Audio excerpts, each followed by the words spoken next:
guys! Nandito ngayon tayo sa palaruan ng mga kids kasi kailangan din natin silang samahan para sila ay maglaro. Bigyan din natin sila ng time para maglaro. Ayan si Sia. Say hi, Sia! Hi, Sia! Ito pala yung aking panganay.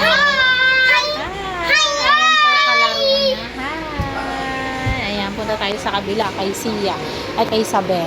Nasaan si Isabel? Napananan ni Isabel? Ayan si Isabel.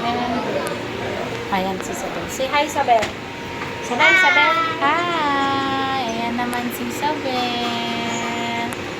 Ayan. Naglalaro. Ayan, sa ikot mo ganyan, Belo. Ayan, yan. Ayan si Isabel. Naglalaro si Isabel. Ayan na. Hello, Apple. Thank you, Apple. Apple. Ano naman to? Yan. Ano yan? Ano yan? Orange. Ano yan? Orange? Oh, give me orange. Thank you. Ayan, orange. Ano yan? Avocado.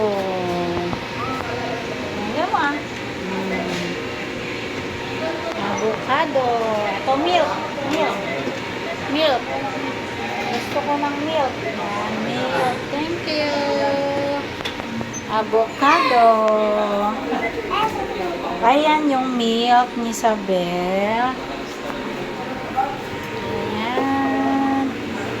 Ayan, dumadami na sila kasi marami na rin naglalarong mga bata. Tapos